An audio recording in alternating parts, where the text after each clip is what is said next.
we're going to focus on something that in the conservation literature we refer to as sacred groves. Ghana is home to 1,900 of these, all spread across the country. It's really hard to give you a definition that defines every single one of these sacred groves, but they do share some characteristics in common. For example, all of them recognize some sort of cultural attachment between the animals or the forests themselves and the surrounding villages that have taken it upon themselves to protect those forests and animals. So there's a real cultural kind of bond that's formed between the natural ecology and the populations of humans around them. So one of the things that might be attractive is that these are usually much less expensive than an experience like Mole. My wife and I probably spent 2 days at Mole, spent a couple of $100. If you spent 2 days at most of these sacred groves, if they had accommodation for you to stay at, you could probably do that for less than $10. It wouldn't be a very expensive experience.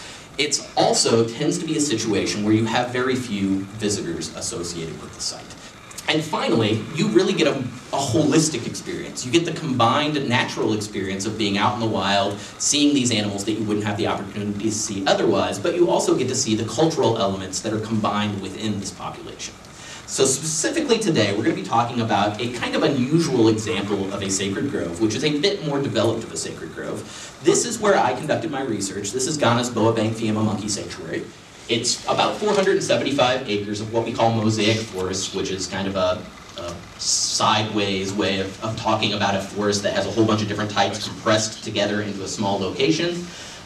The forest is managed by two surrounding villages, Baobeng on the east side of the sanctuary and Fiema on the north side of the sanctuary. Clearly the attraction at this site, at least for me, are the non-human primates, the two monkey species that make this sanctuary their home. So it's what the namesake of the sanctuary came from. One of the two species is called the ursine colobus. It's a type of black and white colobus noted for, obviously, the color variation. So it's got this bright white fur around its head. It's got these long, ornate white tails, and it spends a whole lot of time way up in the upper canopy. These guys are pretty shy, and they tend not to want to get very close to tourists. So when you're looking at them, you tend to be looking at them from a distance. Actually, one of the best ways to find these guys is when you're walking through the forest. If you're looking up in the air, don't look for the monkeys, look for the tails, because you might find 20 animals with their tails dangling down right next to each other, and that's pretty evident. These white tails are pretty evident against the foliage around them. Even when they're running on the ground, if they pick up any amount of speed, they don't kind of run like most monkeys do in this kind of alternating gait pattern. They kind of run like a bunny rabbit. So they kind of hop when they're running on the ground rather than running in a normal sort of way that your dog might. Now the other type of monkey in the forest is almost a polar opposite of the black and white colobus, the ursine colobus. And these are, I have to confess, my favorite of the two. These are the Lowe's Gwynns. And they are much smaller in body size, but not shy at all. These guys go right up to you and they want to hang out very, very close to you. About 90% of species, primate species today, are said to be living in endangered habitat, which means that their habitat is disappearing at an alarming rate. 25% are said to be threatened by extinction. Even when they have legal protections, and most of them do have legal protections in most of the places where we find them, whether it's international or local, even when they have these protections, they're usually considered more of a nuisance than an item of local heritage. So, and it's for good reason. I mean, primates are so closely related to us that it's kind of no wonder that the types of foods that we like to eat and we like to grow, they like to eat also. And farmers risk a lot of money if they are tolerant of surrounding monkey communities. It's kind of surprising how successful they are at BFMS. So these are some data about colobus at BFMS that have been collected since about 1991. In 1991, 128 individuals of the black and white colobus were found in the entire sanctuary in 8 groups.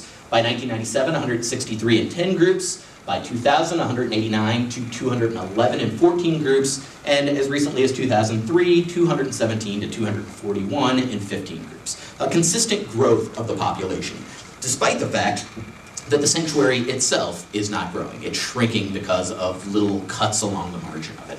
Many people still talk actively and openly about a taboo against hunting or harming the monkeys. And this is usually enforced through public stigma. If a child is walking down a path and throws a rock at a monkey, the adults around him will probably scold him. If it's an adult that does that, you'll probably get ridiculed by your peers. But there's also a lot of belief about misfortunes that are tied to any events that you might harm these monkeys. So maybe you harm a monkey, Maybe a year down the line, you have a really bad harvest. Well, people connect these two things together and they say that that harvest was a direct response to the fact that you've done this to the monkeys. This is an area within the forest where, by tradition, whenever a monkey dies, and it's believed that the monkeys will die and will purposely die close to the village where they can be found by humans. So they'll pull themselves to the trail or they'll pull themselves to the edge of the village where they can be gathered up by the fetish priest, brought to this monkey cemetery and buried. And what you see are a series of signs that represent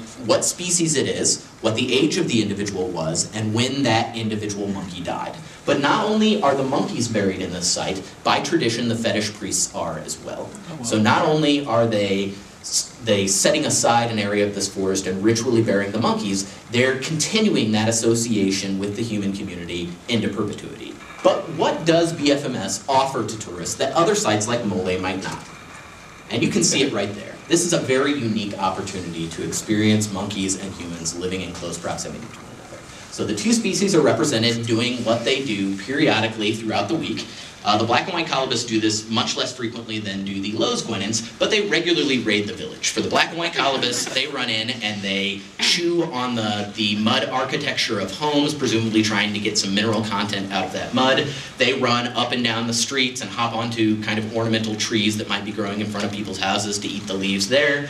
They don't do it nearly as often as the Lowe's guenons, which do this at least twice a day. The Lowe's guenons are very aggressive about it. They're on top of people's houses, they're running into their kitchens, they're pulling food out of their campfires. There is evidence that this is a very successful project. So in 1991, there were about 150 guests per year in the entire sanctuary. By 2000, there were about 6,000 guests per year in the sanctuary. By 2005, there were about 10,000 guests per year, and I heard rumblings, even though there was no official data, I heard rumblings that this was being met within maybe a few months while I was there in 2009. So this is amazing growth in this particular location, and it attracts people from all over the world. This has allowed them to really expand the infrastructure that they have for tourists. So this is a guest house that was built a few years ago through interdevelopment loan. It includes running toilets and running showers, which is something that nobody in the surrounding community has access to. Some of the concerns that we have about the future of BFMS include things about like the authority that is invested in controlling this site.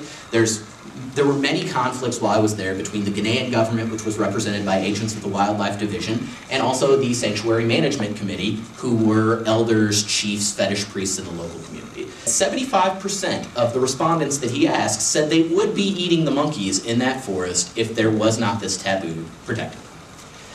90% said that the real reason why they're not eating them is because of the taboo. Only 8% said that the official legal protections that exist in Ghana for this population were what was protecting them. So clearly this taboo being maintained is a very important thing for these populations of monkeys.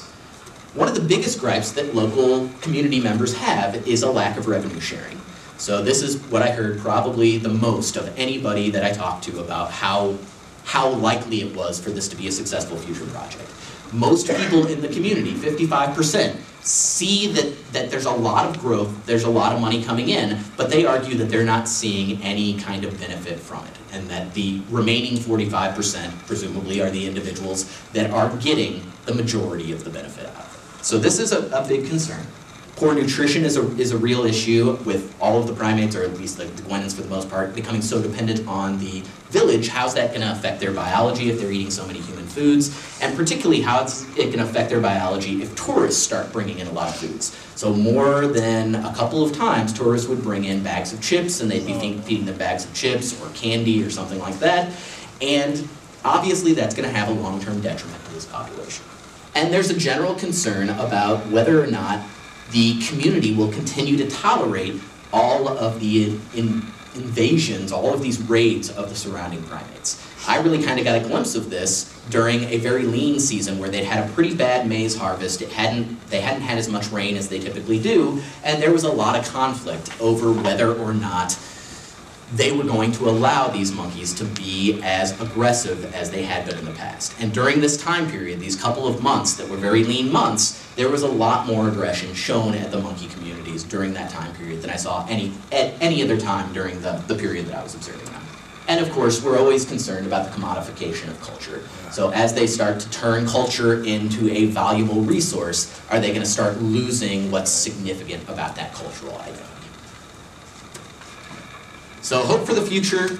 I am very hopeful, if only because of the people of Baobeng. As frustrated as I can sometimes get at being constantly yelled at by the children while I was walking through the forest, they are an amazingly welcoming and warm population. Largely they're optimistic about the future, and they really seem to want to protect these monkeys. They really seem to see them as a good source of future revenue, and really one of the most important sources of future occupation. So it is very hopeful for me.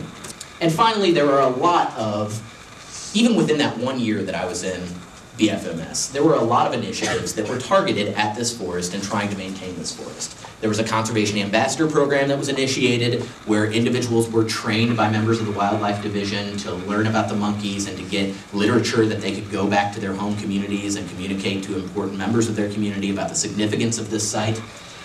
There were attempts to expand the existing forest. There was a big mahogany tree planting program that was initiated while I was there. As global tourists, we have the opportunity to go to sites throughout the world, to explore areas that other people in the world simply don't have the opportunity to explore. And I think we have the responsibility because of that, not just to go to places that are built for the easiest possible trip for us. We need to take a little time and research the available resources, go out of our way to explore sites and support smaller programs like BFMS, not just your moles or your large wildlife reserves that you tend to think about.